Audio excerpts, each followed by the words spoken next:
देश के सबसे बड़े फैंटेसी गेमिंग प्लेटफॉर्म ड्रीम 11 को संसद में पास हुए promotion and regulation of online gaming bill 2025 के बाद बड़ा झटका लगा है।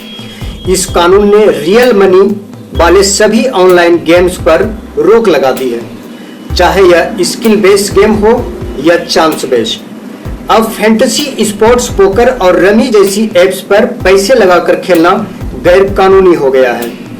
इलीगल उल्लंघन करने पर जेल या करोड़ों रुपयों तक का जुर्माना तय है। बिल में ई स्पोर्ट्स और सोशल गेमिंग को बढ़ावा देने का प्रावधान भी रखा गया है। 21 अगस्त को लोकसभा और राज्यसभा ने यह बिल पास किया। फिर 22 अगस्त को राष्ट्रपति द्रौपदी मुर्मू ने इसे कानून में बदल दिया, यानी मंजूरी देते हुए बताया कि इसका मकसद गेमिंग एडिक्शन और आर्थिक नुकसान से बचाना है। साथ ही प्लेटफॉर्म पर होने वाली धोखाधड़ी, मनी लॉन्ड्रिंग और राष्ट्रीय सुरक्षा के जोखिम से सुरक्षा करना है, हिफाजत करना है। ड्रीम 11 की लगभग 90% कमाई पेड कॉन्टेस्ट से होते थे। वित्त वर्ष 2024-2025 में प्लेटफॉर्म ने करीब 9,600 करोड़ का रेवेन्यू कमाया था, जिसमें क्रिकेट वर्ल्ड कप के दौरान रिकॉर्ड कमाई शामिल थी। बिल लागू होते ही इसका मुख्य बिजनेस मॉडल ठप हो गया। ड्रीम 11 का अब कंपनी ने नया स्टेटमेंट जारी किया है। कहा है, हमने ड्रीम 11 पर सभी पेड कॉन्टेस्ट बंद कर दिए हैं और पूरी तरह से free to play online social game बन गए हैं। जब हमने 18 साल पहले एक स्पोर्ट्स टेक कंपनी के रूप में यह सफर शुरू किया था, तब हम यूएस फैंटेसी स्पोर्ट्स इंडस्ट्री के 1% के भी बराबर नहीं थे। ड्रीम 11 का फैंटेसी स्पोर्ट्स प्रोडक्ट हमारा तरीका था पूरे भारत के लिए मेक स्पोर्ट्स बेटर करने का।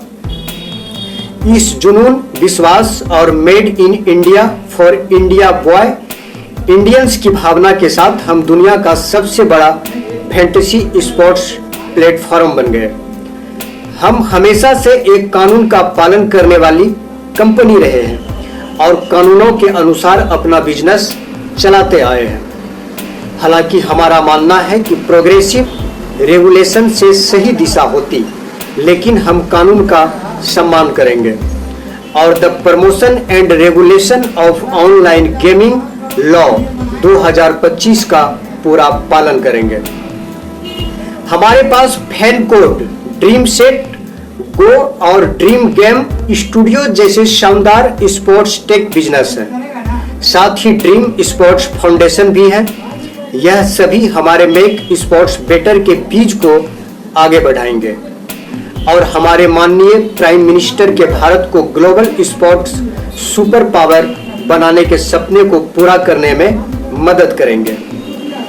यह सारा कुछ ड्रीम 11 ने कहा है। आगे ड्रीम 11 कहता है, आपके सारे प्यार और भरोसे के लिए धन्यवाद। हमारी सेकेंड इनिंग्स में मिलते हैं, द ड्रीम 11 टीम। इसी बीच सीईओ ने ड्रीम 11 के सीईओ हर्ष जैन, उन्होंने कर्मचारियों को इंटरनल नोटिस भेजा कि अब कोई कानूनी रास्ता नहीं बचा जिससे फैन पेड कॉन्टेस्ट चलाए जा सके। उन्होंने स्टाफ को ट्रांजिशन प्लान का भरोसा भी दिलाया। 2008 में हर्ष जैन और भावित सेठ ने मिलकर ड्रीम 11 की नींव रखी थी। देखते देखते यह देश का नंबर 1 फैंटेसी स्पोर्ट्स प्लेटफॉर्म बन गया। 28 करोड़ से ज्यादा यूजर्स जुड़ गए। आईपीएल से लेकर टीम इंडिया तक कंपनी ने मोटा इन्वेस्टमेंट किया। 2021 में कंपनी की वैल्यूएशन 8 बिलियन तक पहुंच गई थी, लेकिन अब कानून के इस तगड़े झटके ने सब कुछ उलट-पुलट कर दिया है। ऑनलाइन गेमिंग बिल 2025 पास होने के बाद अब नया सवाल टीम इंडिया की जर्सी स्पॉन्सरशिप को लेकर भी खड़ा हो गया है। ड्रीम 11 अभी तक भारतीय क्रिकेट टीम का ऑफिशियल टी-शर्ट स्पॉन्सर है। ऐसे में अब टीम इंडिया की जर्सी पर ड्रीम 11 का लोगो रहेगा या हट जाएगा, यह भी बड़ा कंफ्यूजन बन गया है। अब इसी स्पॉन्सरशिप को लेकर भी संशय है। बीसीसीआई सेक्रेटरी देवजीत सेकिया ने फाइनेंशियल एक्सप्रेस को बताया कि बोर्ड देश के कानून का पूरा सम्मान करेगा। नए नियमों में अनुमति मिलने पर ही ड्रीम 11 की जर्सी स्पॉन्सरशिप जारी रहेगी, नहीं तो बीसीसीआई तुरंत कदम उठाएगा। बीसीसीआई और ड्रीम 11 के बीच जुलाई 2023 से मार्च 2026 तक की 358 करोड़ की डील है, जिसमें महिला और पुरुष दोनों टीम की जर्सी पर उनका लोगो रहता है।